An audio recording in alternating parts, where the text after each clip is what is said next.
دریائے ولگا کے کنارے کنارے شمال کی طرف سفر کرتے ہوئے دوپہر کے وقت دونوں بھائی سرائی باتوں کے سامنے نمودار ہوئے۔ یہ ایک عجیب و غریب شہر تھا۔ گول دائرے کی شکل میں بڑے وسیع و عریض رقبے میں کافی بلند اور کافی چوڑی کچی مٹی کی پھسیل تھی۔ اس کے اندر خیموں کا ایک شہر آباد تھا۔ یہی وہ شہر تھا جسے سرائی باتو کہتے ہیں۔ جب دونوں بھائی کچی مٹی کی اس پھسیل کے ایک دروازے پر آئے تب ایک منگول بھاگ کر ان کے قریب آیا۔ شاید وہ دونوں بھائیوں کا پہلے سے جاننے والا تھا۔ اسے دیکھتے ہی دونوں بھائی اپنے گھوڑوں سے اتر گئے۔ بھاگ کر وہ باری باری دونوں سے گلے ملا کر پھر خریم کو مخاطب کر کے کہنے لگا، ابن مخروم، عجیب معاملہ ہے۔ میں دیکھتا ہوں آج تم دونوں بھائی اکیلے ہو۔ کیا تم اپنے کسی تجارتی قافلے کے ساتھ نہیں آئے؟ اگر نہیں آئے تو اچھا ہے، اس لیے کہ سرائی باتو میں ان دنوں تجارتی رونق نہیں ہے۔ اس موقع پر خریم نے اس منگول کی طرف ظلمانی انداز میں دیکھا، پھر اپنے گھوڑے کی گردن تپتپاتے ہوئے پوچھ لیا، کیوں کیا ہوا؟ کیا کوئی مہم درپیش ہے اور شہر خالی ہے؟ اس پر منگول نے ہلکا سا قہقہہ لگایا اور کہنے لگا، شہر خالی تو نہیں ہو سکتا، اس طرح تو شہر کی حفاظت کا سامان ہی بیکار ہو جاتا ہے۔ دراصل ہم منگولوں نے یورپ پر یہ الغار کی ہے، اور یہ الغار اکیلے سائے خان، باتو خان اور برقائے خان نے نہیں کی، بلکہ صحرائی گوپی اور قراقرم سے منگولوں کے بڑے خان اوغدائے خان کی طرف سے ایک لشکر بھی آیا ہے۔ اس لشکر کے ساتھ مل کر یورپ پر الغار کا سلسلہ شروع کیا گیا ہے۔ اس منگول کی اس انکشاف پر تجسس بھرے انداز میں خریم نے پوچھ لیا، صحرائی گوبی اور قراقرم سے کون کون لشکر لے کر آیا ہے؟ اس پر وہ منگول بول اٹھا، قراقرم کی طرف سے بڑے خاقان چنگیز خان کا پرانا ساتھی سبودائی، چنگیز خان کا پوتا منگو خان، قیوق خان، دوسرے پوتوں میں سے بائیدار، بوری، قائد و قدان، اس کے علاوہ اور بہت سے منگول سردار اور نویان آئے ہیں اور یورپ کے خلاف انہوں نے حملوں کی ابتدا کر رکھی ہے۔ حریم لمحہ بھر کے لیے اداس ہو گیا، پھر کہنے لگا، تمہارے کہنے کا مقصد یہ ہے کہ باتو اور برقائے خان دونوں بھائی اپنے شہر میں موجود نہیں ہے، بلکہ اس لشکر میں شامل ہے جو یورپ پر حملہ آور ہوا ہے۔ منگول مسکرا دیا، ہاں تمہارا اندازہ درست ہے۔ خریم نے پھر سوال کیا، کتنا عرصہ ہوا برقائے خان کو یہاں سے کوچ کیے ہوئے؟ کئی ماہ ہو چکے ہیں۔ منگول نے بڑے غور سے خریم کی طرف دیکھتے ہوئے کہنا شروع کیا، اور اب تو انہوں نے کچھ فتوحات بھی حاصل کی ہے۔ کیا تم ان دونوں سے ملنا چاہتے ہو؟ اس پر خریم نے پھر سوچتے ہوئے اپنے گھوڑے کی پیٹھ تپتپائی اور کہنے لگا، تمہارا اندازہ درست ہے، میں برقائے خان سے ملنا چاہتا ہوں، مجھے اس سے بہت ضروری کام ہے۔ لگتا ہے مجھے سرائی باتو میں داخل ہونے کی بجائے ان علاقوں کا رخ کرنا ہوگا جدھر منگول لشکر نے رخ کیا ہے۔ یہاں تک کہنے کے بعد خریم رکا، کچھ سوچا، پھر وہ دوبارہ کہہ رہا تھا، کیا تم مجھے ان علاقوں کی طرف رہنمائی کر سکتے ہو جن علاقوں کی طرف منگول لشکر نکلا ہے، تاکہ میں ان کے پیچھے جاؤں اور برقائے خان سے مل سکوں؟ اس پر وہ منگول مسکرایا اور کہنے لگا، میرے عزیز، تجھے ایسا کرنے کی ضرورت ہی پیش نہیں آئے گی۔ برقائے خان کا دست راست اور اس کا رازدان طورائے خان چند ضروری کام نمٹانے کے لیے یہاں آیا ہوا ہے، وہ تمہارا بہترین جاننے والا ہے۔ میرے خیال میں آج تو نہیں، شاید کل وہ ان لشکریوں کے ساتھ یہاں سے روانہ ہو جن کو لے کر وہ محاذ جنگ سے لوٹا ہے۔ اس کے ساتھ ہی اس منگول نے اشارے سے ایک دوسرے منگول کو بلایا اور اس کے کان میں کسر پسر کی، جسے سن کر وہ بھاگتا ہوا وہاں سے چلا گیا تھا۔ تھوڑی دیر بعد سرائی باتو کے اندرونی حصے سے ایک ہٹا کٹا خوب جوان اور توانا منگول اپنے گھوڑے کو دوڑاتا ہوا آیا۔ اسے دیکھتے ہی خریم اور قریش دونوں کے چہروں پر مسکراہٹ کھیل گئی۔ قریب آ کر وہ چست لگانے کے انداز میں اپنے گھوڑے سے اترا، بھاگ کر خریم اور قریش سے باری باری ملا، پھر مخاطب کرنے میں خریم نے پہل کی، طورائے خان میرے بھائی، تم کیسے ہو؟ طورائے خان نے بے پناہ خوشی کا اظہار کرتے ہوئے پھر خریم کو اپنے ساتھ لپٹا لیا اور کہنے لگا، یہ مت پوچھو کہ میں کیسا ہوں، یہ بتاؤ کہ تم دونوں بھائی کیسے ہو؟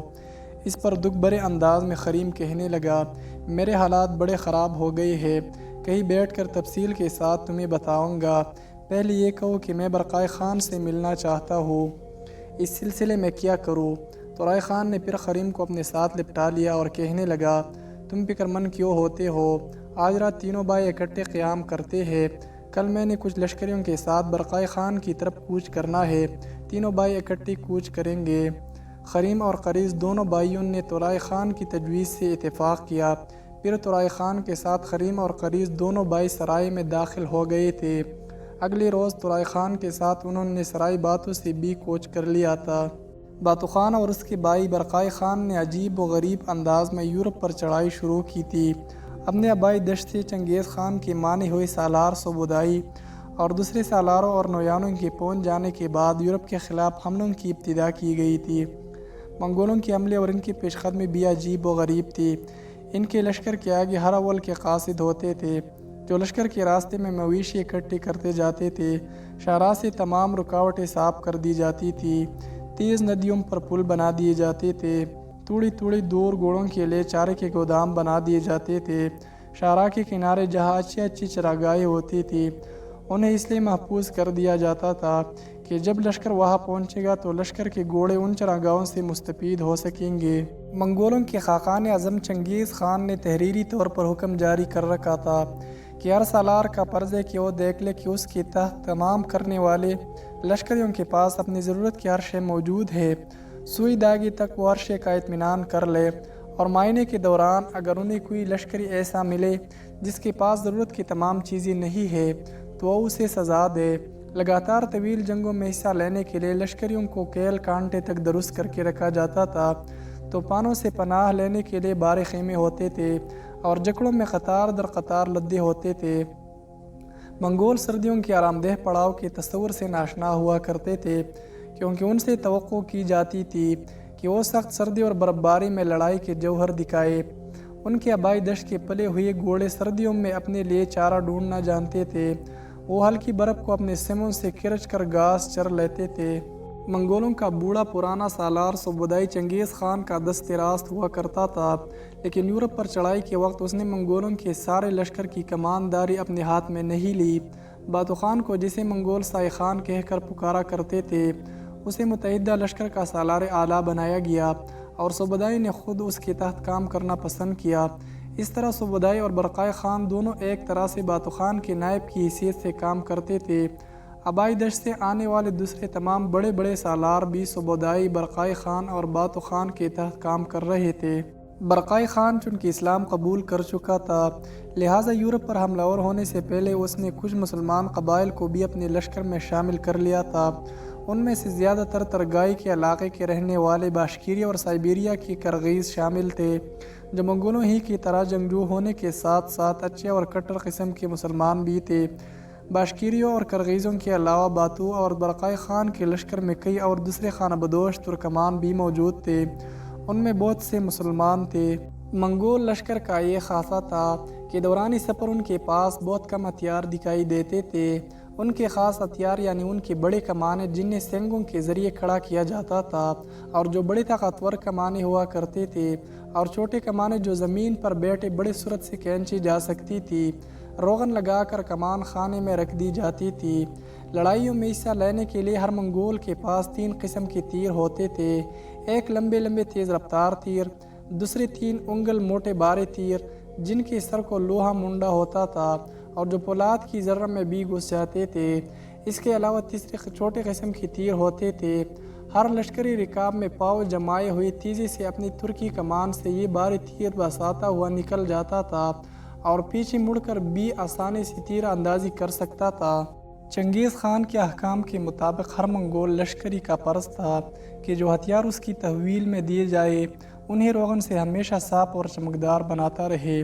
مجموعی طور پر اس کا سارا جنگی ساز و سامان محض حرب و جنگ کے لیے بنایا گیا تھا، اور اس کا مقصد محض یہ تھا کہ تیزی سے حرکت کی جا سکے اور اس تیز حرکت کے دوران بڑے زور و شور سے حملہ کیا جائے۔ بہرحال انسانوں کی اس جمع غفیر نے یورپ پر حملوں کی ابتدا کی۔ یہ عجیب سا پولادی نظم و نسق رکھتے تھے۔ کوئی لشکری بغیر حکم کے میدان جنگ سے بھاگ نہیں سکتا تھا، اگر کوئی ایسا کرتا تو اس کی سزا موت تھی۔ جنگ کے دوران اپنے ساتھی کی مدد نہ کرنے کی سزا بھی موت تھی۔ ہر دستہ 10 کی اکائیوں میں تقسیم ہوتا تھا اور ان 10 سپاہیوں کا سال تک ساتھ رہتا تھا۔ ہر سوار جانتا تھا کہ اس کے باقی ساتھی کہاں ہے اور کس حال میں ہے، کس طرح لڑیں گے۔ ان 10 سواروں کا چھوٹا سالار جس پر باقی 9 کی حفاظت کی ذمہ داری ہوتی تھی اورنگ خان کہلاتا تھا۔ پہلے 10 سواروں کا افسر یک صدی دستے کا سالار بھی ہوتا جو ہزاری کی تابع ہوتا اور ہزاری 10 ہزاری تومان سالار کے ماتحت ہوتا تھا۔ اس نظم و ضبط کی بنیاد تمام درجی لشکریوں کی مساوات پر تھی۔ کہیں جنگ کی ابتدا کرنا ہوتی تو شاہراہوں پر جنگی ہرکارے روانہ کر دیے جاتے جو کوہستانی اور ندی نالوں کے متعلق معلومات فراہم کرتے تھے۔ ہر ایک دستے کے سپہ سالار سپاہیوں کے رشتہ دار یا برادری کے لوگ ہوتے تھے۔ ہر پرچم برادر دستہ ایک ہی قبیلے کے افراد پر مشتمل ہوتا تھا۔ اس طرح پرانی قبائلی اکائی کا سلسلہ برقرار رہتا تھا۔ سالار اپنے سپاہیوں اور لشکریوں کے ساتھ ساری عمر گزار دیتے۔ اگر کوئی سالار کسی مہم پر ناکام ہوتا تو ساری عمر کے لیے ذلیل ہو جاتا تھا اور اس کی صفوں سے کسی اور لشکری کو اس کی جگہ ترقی دی جاتی تھی۔ منگولوں نے یورپ کے خلاف حملوں کی ابتدا شروع کی اور کوہستانی یورال کی نیچی چوٹیوں پر سے گزر کر منگول دستے مغربی دشت میں اترنے لگے اور جب برف پگھلی اور گھاس پھوٹنے لگی تو بوری دریائے وولگا کے کنارے انہوں نے پیش قدمی شروع کی۔ پہلے منگولوں نے روسی علاقوں کو اپنا ہدف بنایا۔ دشتی روس کی وسعت اور اس کی زرخیزی دیکھ کر ایک طرح سے منگول حیران رہ گئے۔ یہاں کی کالی مٹی سے اناج خودرو طور پر اگ آتا تھا۔ ان خانہ بدوش منگولوں کے لیے یہ سرزمین بہشت تھی اور اب وہ سمجھے کہ کیوں چنگیز خان کا بڑا بیٹا اور باتو اور برقائے خان کا باپ جو چین علاقوں پر حکمرانی کرنے کے زد میں تھا۔ یورپ پر یلغار کرتے وقت باتو خان، برقائے خان اور سبودائی نے اپنے لشکر کو دو حصوں میں تقسیم کر دیا۔ ایک حصہ بالائی دریائے وولگا کے کنارے بسنے والے بلغاریوں کے شہر بولغار پر حملہ آور ہوا اور لمحوں کے اندر اس شہر کو تباہ و برباد کر کے اس شہر پر قبضہ کر لیا۔ دوسرا حصہ جو چنگیز خان کے پوتے منگو خان کی سرکردگی میں تھا وہ جنوب میں وحشی قچاقیوں پر حملہ آور ہوا۔ منگو خان اور اس کا لشکر اس شاہراہ پر روانہ ہوئے تھے جس کے کنارے ایک اور نسل کے لوگوں نے منگولوں کو حیران کر دیا۔ پہلی بار منگولوں کو ایسے لوگوں سے پالا پڑا جو سنگین مجسموں کی پرستش کرتے تھے۔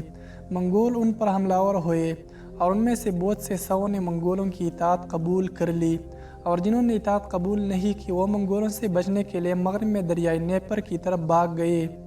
اپنی ان کامیاب کارروائیوں کے بعد منگو خان بھی اپنے حصے کے لشکر کے ساتھ دریائے وولگا کے نواح میں باتو خان اور سبودائی سے جا ملا۔